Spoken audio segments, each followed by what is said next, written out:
మన అంశం మీకు బాగా తెలుసు. ఏంటి మన అంశం? అందరు చెప్పండి ఒకసారి. మన అంశం ఏంటంటే 3 లోకాలలో జరిగిన మొట్టమొదటి యుద్ధం. దేవుడు నీకై చేసిన యుద్ధం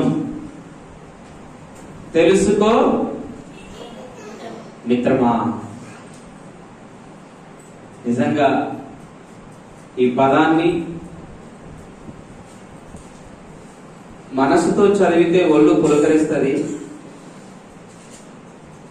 ఏముందిలే అక్షరాలే కదా అంటే దున్నపోతు మీద వాన కురిసినట్టే ఉంటాయి. 3 లోకాలలో జరిగినటువంటి మొట్టమొదటి యుద్ధం ఏంటి?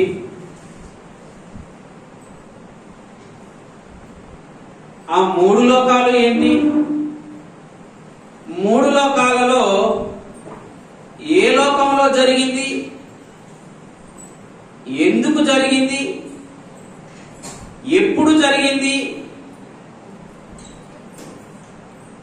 జరగడానికి గల కారణాలేంటి? వాట్సాప్ లో పోస్టర్ పంపుతూ దానికి ఒక ట్యాగ్ చేశాను. నీవు పుట్టక ముందే నీ కోసం యుద్ధం జరిగింది. పరలోకంలో రణరంగం మొదలయ్యింది. ఒక కథన రంగం కథందొక్కింది. మహాదేవుడైనటువంటి మనలని కన్న తండ్రి మనసులో సమరం మొదలైంది. దేవుడున్న లోకంలోనే దయ్యాలు పోరుబాట పట్టినవి. వాటికి జరిగినటువంటి అన్యాయం ఏంటి అని మనం పరిశోధనాత్మకంగా ఈ అంశాన్ని తెలుసుకుంటున్నాం. నిజంగా దేవుని బిడ్డలారా, యుద్ధం అంటే, యుద్ధరంగం అంటే అది ఒక యుద్ధ భూమిని మనం చూసినప్పుడు ప్రస్తుతానికి ఇజ్రాయెల్ సరౌండింగ్స్ ఉన్న కంట్రీస్ తో, ముస్లిం కంట్రీస్ తో యుద్ధం చేస్తుంది. ఆ యుద్ధ వాతావరణాన్ని చూసినప్పుడు ఎలా ఉంటదండి? యుద్ధం జరుగుతుందంటే ఇరువురి వ్యక్తుల మధ్య, జాతుల మధ్య, తెగల మధ్య, ప్రాంతాల మధ్య, రాష్ట్రాల మధ్య, దేశాల మధ్య యుద్ధం జరగంగా చూసినాం. కానీ ఇక్కడ ఒక లోకం కోసమే యుద్ధం జరుగుతుంది. ఒక ప్రాంతం కాదు, ఒక రాష్ట్రం కాదు, ఒక దేశం కాదు, ఒక లోకం కోసం యుద్ధం జరుగుతుంది. ఒక దేశాన్ని మరొక దేశాన్ని ఆక్రమించుకుంటుంటే బార్డర్లో కొంచెం జరిగితే ఇరు దేశాలకు రణరంగం స్టార్ట్ అయిపోతుంది. మొన్న మణిపూర్ ప్రాంతంలో ఒక 2 తెగలకు వారు జరిగింది. ఆ తెగల మధ్య ఎంతమంది ప్రాణాలు పోయినాయండి? మనకు తెలిసినటువంటి గ్రేట్ వార్ గురించి మనం ఆలోచన చేస్తే, ఈ భూమి మీద ప్రపంచ దేశాలలో జరిగినటువంటి గ్రేట్ వార్ ఏంటిదని? ప్రపంచ యుద్ధం.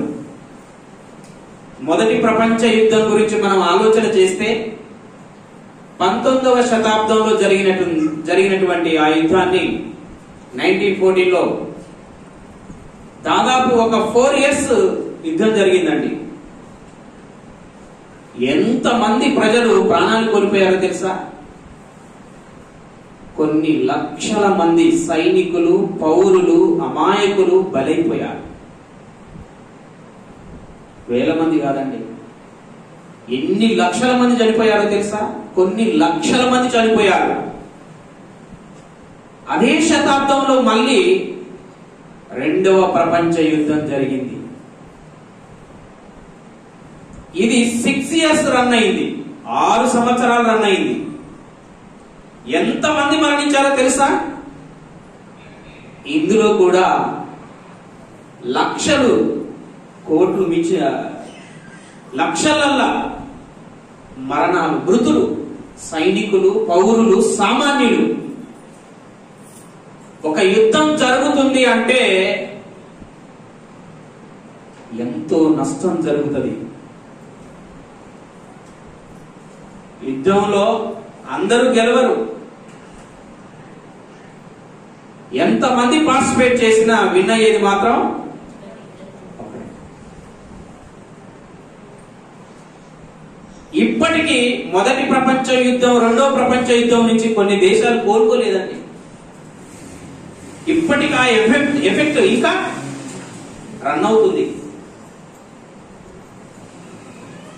అంటే భూలోకంలో జరిగినటువంటి యుద్ధం, ఈ యుద్ధాలకు కారణం ఏంటి? మొదటి యుద్ధానికి ఒక ఆర్చ్ డ్యూక్ని చంపారని, అసాసినేషన్ చేశారని అతని మూలంగా మొదటి ప్రపంచ యుద్ధం స్టార్ట్ అయింది. రెండవ ప్రపంచ యుద్ధం చైనా భూభాగాన్ని ఆక్రమించుకుంటుందని రెండవ ప్రపంచ యుద్ధం స్టార్ట్ అయింది. అంటే ఈ ప్రపంచ యుద్ధాలు ఎందుకు స్టార్ట్ అవుతాయి? దేశాల కోసం, అధికారం కోసం, సూపర్ పవర్ గా ఎదగడం కోసం. భూలోకం పుట్టక ముందే మహాయుద్ధం జరిగింది. భూలోకం పుట్టక ముందే మహాయుద్ధం జరిగింది. ఇక్కడ మన టాపిక్ లో ఉన్నటువంటి అంశం ఏంటంటే 3 లోకాలలో జరిగిన మొట్టమొదటి యుద్ధం. 3 లోకాలంటే ఏంటి? అపోస్తలుడైన పౌలు, మీ దగ్గర ఉన్నటువంటి పరిశుద్ధ గ్రంథాన్ని ఓపెన్ చేయండి దయచేసి. ఫిలిప్పీలకు రాసిన పత్రిక 2వ అధ్యాయం 9వ వచనం 10వ వచనం.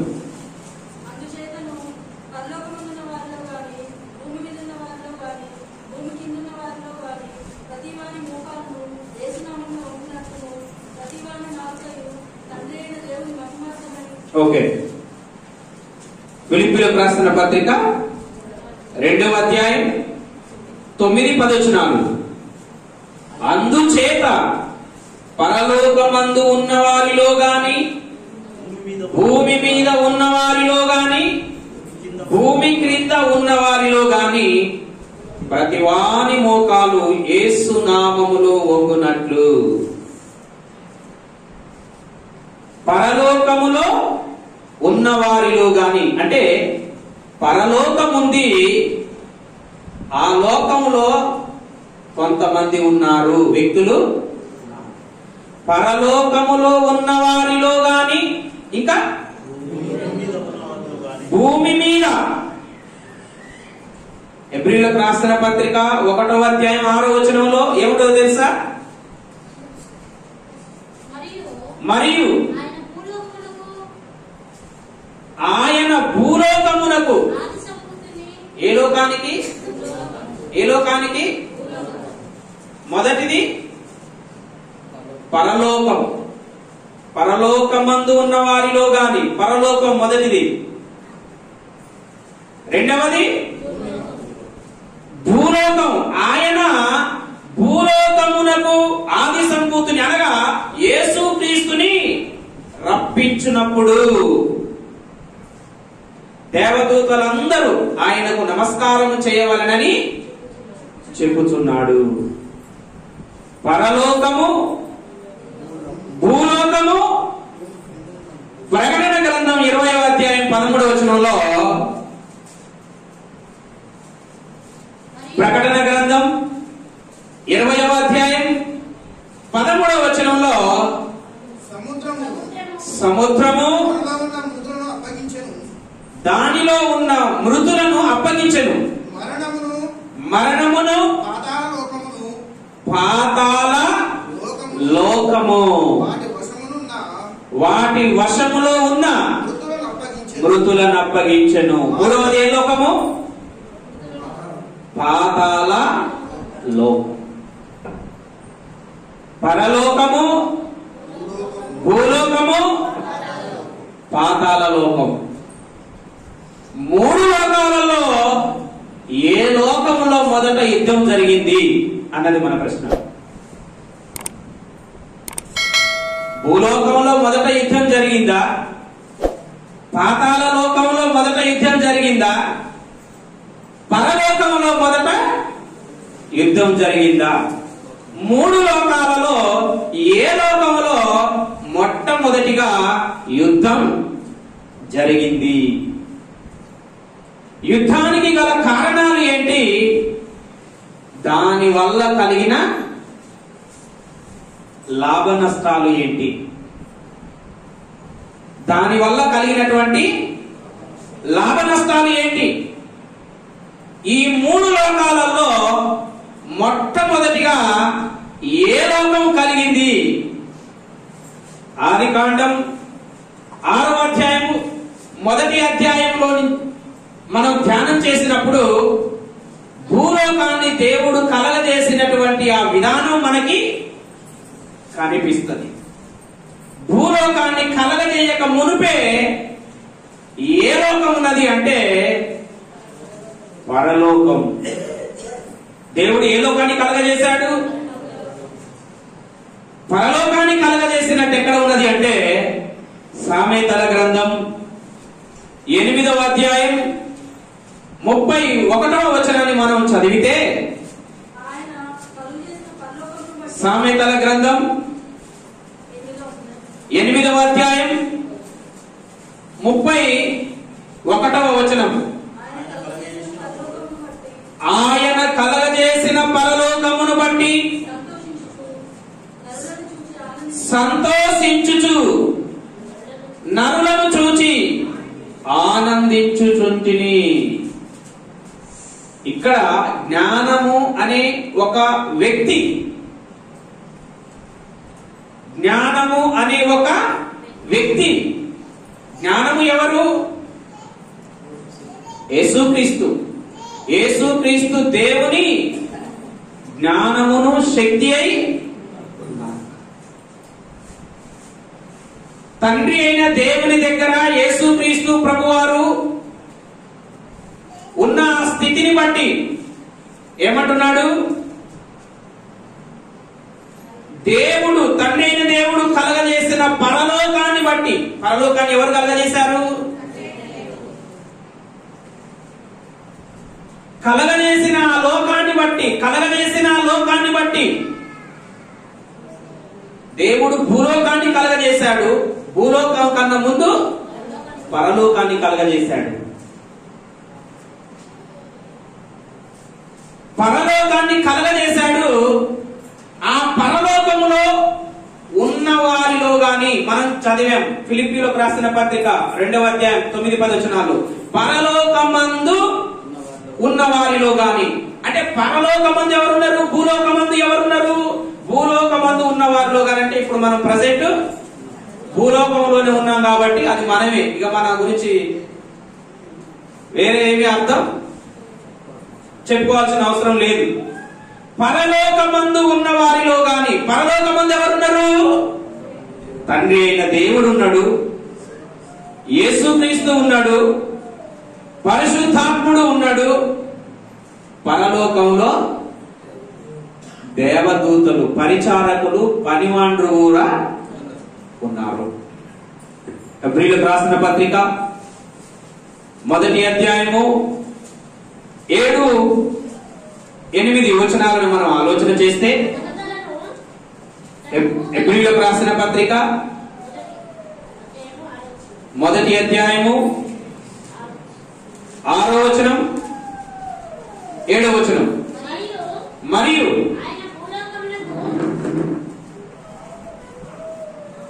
భూలోకమునకు ఆది సంభూతిని రప్పించినప్పుడు దేవుని దూతలందరూ యేసుక్రీస్తుకు నమస్కారము చేయవలెనని చెప్పుచున్నాడు. 7వ వచనం 8వ వచనం యాక్చువల్గా మనం చదవాల్సింది. తన దూతలను వాయువులుగాను తన సేవకులను అగ్ని జ్వాలలుగాను చేసుకొనువాడు అని దేవుడు దూతలను గురించి చెప్పుచున్నాడు. లాస్ట్ పోయినసారి మనం దీని మీద పరిశోధన చేసినప్పుడు మనం వీటి గురించి తెలుసుకున్నాం. పరలోకమందు దేవుడు పరిచారకులను సేవకులను చేసుకున్నాడు. ఎవరిని? దేవదూతలను. దేవదూతలు పరలోక వాసులు ఎవరంట? వాళ్ళు పరిచారకులు, సేవకులు. దేవదూతలను గురించి అయితే దేవుడు ఏమని చెప్తున్నాడు? పరిచారకులని చెప్తున్నాడు, సేవకులని చెప్తున్నాడు. సేవ చేసుకోవడానికి దేవుడు వాటిని చేసుకున్నాడని దూతలను గురించి చెప్తున్నాడు. యేసుక్రీస్తుని గురించి అయితే దేవా అని చెప్తున్నాడు. చూడండి 14వ వచనం. వీరందరూ రక్షణ అను స్వాస్థ్యము. వీరందరూ అంటే దేవదూతలందరూ రక్షణ అంటే పరలోక స్వాస్థ్యము పొందబో వారికి పరిచారము చేయుటకై పంపబడిన సేవకులైన సేవకులు. పరిచారము చేసే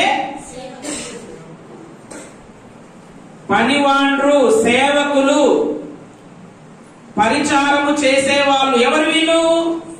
దేవదూతలు. దేవుడున్న లోకంలో తండ్రి అయిన దేవునికి, కుమారుడైన యేసుక్రీస్తుకి, పరిశుద్ధాత్మునికి వీరు సేవ చేయడానికి, పరిచర్య చేయడానికి, వీరికి మాత్రమే కాకుండా రక్షణ స్వాస్థ్యము పొందుకోబోయేవారు. ఎవరు రక్షణ స్వాస్థ్యం పొందుకోబోయేవారు?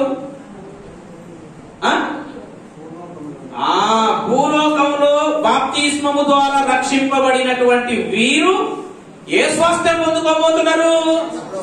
పరలోక స్వాస్థ్యాన్ని పొందుకోబోయే వీరికి కూడా ఎవరు పరిచారకులు? చూసావా? అర్థమైందా?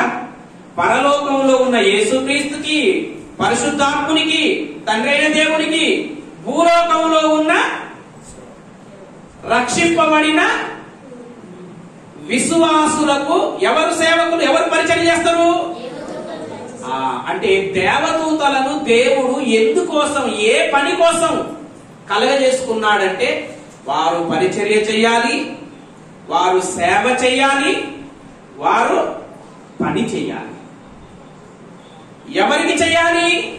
పరలోకంలో ఉన్న తండ్రికి చేయాలి, యేసుక్రీస్తుకు చేయాలి, పరిశుద్ధాత్మునికి చేయాలి, భూలోకంలో ఉన్న రక్షణ పొందిన విశ్వాసులకు కూడా పరిచర్య చెయ్యాలి. అది దేవదూతల యొక్క పని. ఈ దేవదూతలు పరలోకంలో మరి దేవుడు ఎంతమందిని కలగజేసుకున్నాడో తెలుసా? ఒక 10,000 మంది ఉంటారా? కోట్ల సంఖ్యలో ఉన్నాడు. భూమి మీద మనమేమో తక్కువ ఉన్నామా? మనం కోట్లలో ఉన్నాం. భూమి మీద పరలోకపు తండ్రి పిల్లల సంఖ్య కోట్లలో ఉంది. పరలోకంలో దేవుడు సేవకులుగా, పరిచారకులుగా చేసుకున్న దూతల సంఖ్య కూడా ఒకసారి చూడండి ఆ మాట. ప్రకటన గ్రంథం 5వ అధ్యాయం 11వ వచనం. ప్రకటన గ్రంథం 5వ అధ్యాయం 11వ వచనం. మరియు నేను చూడగా సింహాసనమును జీవులను ఆవరించి ఉన్న అనేక దూతల స్వరము వినబడెను. వారి లెక్క కోట్ల కొలదిగా ఉండెను. అంటే పరలోకంలో దేవదూతల సంఖ్య లెక్క ఎంతమ్మా? కోట్లు, కొన్ని కోట్లు. భూలోకంలో దేవుని పిల్ల కుమారుల సంఖ్య కోట్లలో ఉంది. పరలోకంలో దేవుడు కలగజేసుకున్న పరిచారకులు సేవకుల సంఖ్య కోట్లలో ఉంది. మరి కోట్లలో ఉన్న దేవదూతల పని ఏంటి? కోట్లలో ఉన్నారు కదా, కోట్లలో ఉన్నటువంటి ఆ దేవదూతల యొక్క సమూహము ఏం చేసేది? వాటి పని ఏంటంటే, వాటిలో కూడా దేవుడు ఎఫెసీయులకు రాసిన పత్రికలో 3వ అధ్యాయం 11వ వచనాన్ని మనం చదివితే, ఎఫెసీయులకు రాసిన పత్రిక 3వ అధ్యాయం 11వ వచనం చదవండి. దేవుడు మన ప్రభు అయిన క్రీస్తు యేసునందు చేసిన నిత్య సంకల్పము చొప్పున పరలోకములో ప్రధానులకును అధికారులకును సంఘము ద్వారా తన యొక్క నానా విధమైన జ్ఞానము ఇప్పుడు తెలియజేయబడవలెనని ఉద్దేశించి. పరలోకంలో ఎవరున్నారండి? పరలోకంలో ప్రధానులు, అధికారులు. ఎవరు? ప్రధానులు ఎవరు? అధికారులు ఎవరు? ఈ హోదాలు వీరికి ఎక్కడ నుండి వచ్చినాయి అంటే, ఆ కోటాను కోట్ల దేవదూతలలో కూడా దేవుడు వారికి కొన్ని శాఖలు నియమించాడు, కొన్ని హోదాలను వాటికి నియమించాడు. పరలోకంలో నుంచే ప్రతిదీ ప్రారంభమైంది. ప్రభుత్వ పాలన పరలోకం నుంచే ప్రారంభమైంది. అసెంబ్లీ సమావేశాలు పరలోకం నుంచే ప్రారంభమైనాయి. పాపం పరలోకంలోనే ఆరంభమైంది. యుద్ధం పరలోకంలోనే ఆరంభమైంది. మంత్రిత్వ శాఖలు పరలోకంలోనే ఆరంభమైనాయి. ఆర్మీ సేనాలు ప్రతిదీ కూడా పరలోకములోనే ప్రారంభమైంది. రక్షణ ప్రణాళిక కూడా పరలోకంలోనే ప్రారంభమైంది. ఇప్పుడు తెలియబడవాలని ఉద్దేశిస్తున్నాడంట సంఘం ద్వారా. ఏ జ్ఞానం ఇది? పరలోకములో ప్రారంభమైన రక్షణ ప్రణాళిక సంకల్పం సంఘం ద్వారా ఇప్పుడు రివీల్ చేస్తున్నాడంట దేవుడు. అంటే ఈ ప్రధానులు, ఈ అధికారులు ఎవరు? కోటాను కోట్ల దేవదూతలలో కొన్ని దేవదూతలకి హోదాలు ఇచ్చాడు. సైన్యాన్ని నడపడానికి మికాయేలు దేవదూత, ఇన్ఫర్మేషన్ మినిస్ట్రీ సమాచార మంత్రిత్వ శాఖ గాబ్రియేలు, ఆరాధన కెరూబులు, సెరాపులు. అంటే దేవదూతలకి శాఖలు నియమించి, అధికారాలు ఇచ్చి, హోదాలు నియమించాడు. ప్రభుత్వ పాలన, అసెంబ్లీ ఎక్కడ ప్రారంభమైంది అంటే దేవుడున్న లోకంలోనే ప్రారంభమైంది. అందుకే యేసు ప్రభువు భూమి మీద ఉన్నప్పుడు ఒక యజమాని దూరదేశం పోయిందట. తన దాసుల కంట తలాంతులు ఇచ్చిందంట. ఒకనికి 5, ఒకనికి 2, ఒకనికి 1. వాడు అయ్యా 5కు 5 10 సంపాదించిన అన్నాడంట. ఈ కొద్ది విషయంలో నువ్వు నమ్మకముగా ఉంటే గనుక మరి ఎక్కువైన వాటి మీద నీకు అధికారం ఇస్తున్నాను. 2 తలాంతులు ఉన్నవాడు 2కు 2 4 సంపాదించినట్టు. అయ్యా నేను 4 సంపాదించినంటే ఈ కొద్ది విషయంలో నువ్వు నమ్మకముగా ఉంటే గనక నిన్ను మరెక్కువైన వాటి మీద నిన్ను 1 తలాంతు ఉన్నవాడు దాచిపెట్టించాడంట. అంటే ఈ అధికారాలు ఎక్కడా? దేవదూతలకే కాదు, తన పిల్లలమైన మనకు కూడా అధికారమే. 4 పిల్లలు పుడితే వాటాల కాన్నో భూమి పంపకాల కాన్నో ఆస్తుల కాన్నో ఇచ్చిపుచ్చుకునే కాన్నో తన్నుకొని ఒకరికొకడు మాట్లాడుకోడు. పరలోకపు తండ్రి కూడా తన పిల్లలు ఎవరైతే జయించి వస్తారో వారి జయ జీవితాన్ని బట్టి వారికి పరలోకంలో హోదాలు ఉంటాయి అన్నమాట.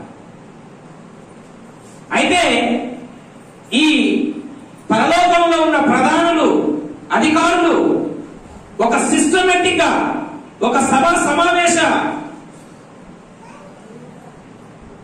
విధి విధానంలో పరలోకపు తండ్రి పరలోకాన్ని రూలింగ్ చేస్తున్నాడు. ఈ అన్నిటికి సైన్యాలకు మహాసైన్య అధ్యక్షుడు ఎవరంటే సైన్యములకు అధిపతియగు యెహోవా.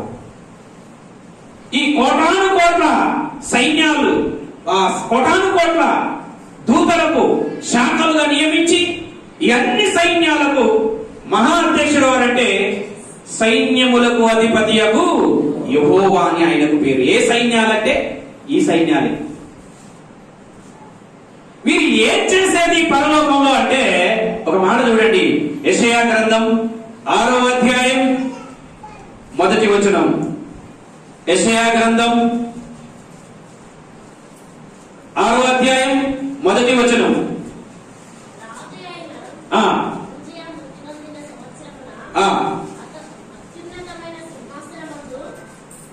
అత్యున్నతమైన సింహాసనమునందు ప్రభువు ఆసీనుడై ఉండగా నేను చూచితిని. ఆయన చొక్కాయి అంచులు దేవాలయమును నిండుకొనెను. ఆయనకు పైగా శరాపులు నిలుచుండిరి. ఒక్కొక్కరికి 6 రెక్కలుండెను. ప్రతి వాడు రెక్కలతో తన ముఖమును 2 తన కాళ్ళను కప్పుకొని 2 ఎగురుచు వారు సైన్యములకు అధిపతియగు యెహోవా పరిశుద్ధుడు పరిశుద్ధుడు పరిశుద్ధుడు అని ఏం చేస్తున్నారంట?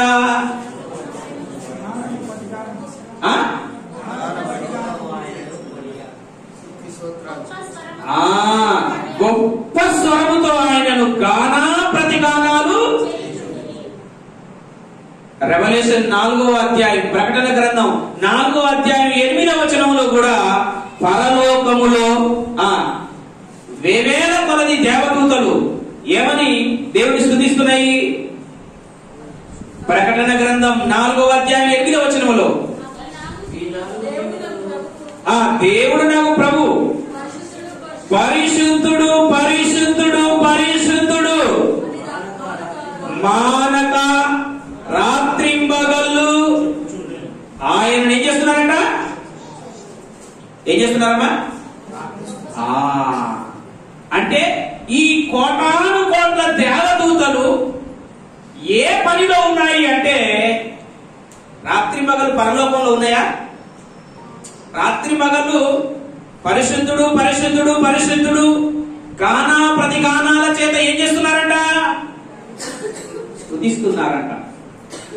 మనం 2 గంటలకు ప్రార్థనలో కూర్చోవాలంటేనే ఆయాసం వచ్చేస్తుంది. మరి పరలోకంలో రాత్రులు పగలు ఉన్నాయా? చీకటి రాత్రులు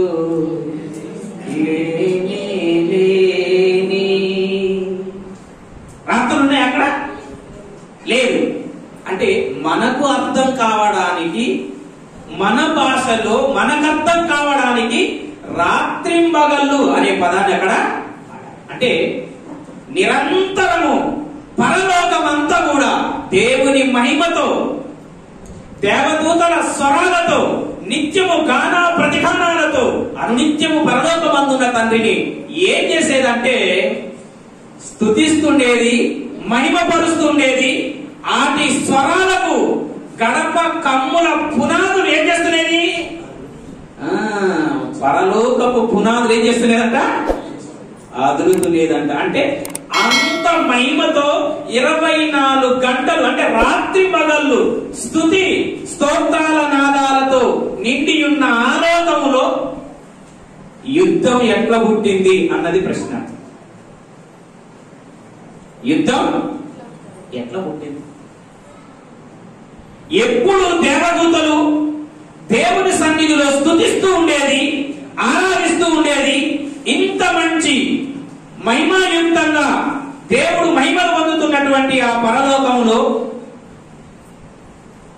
యుద్ధం ఎలా పుట్టింది అన్నది మన ప్రశ్న.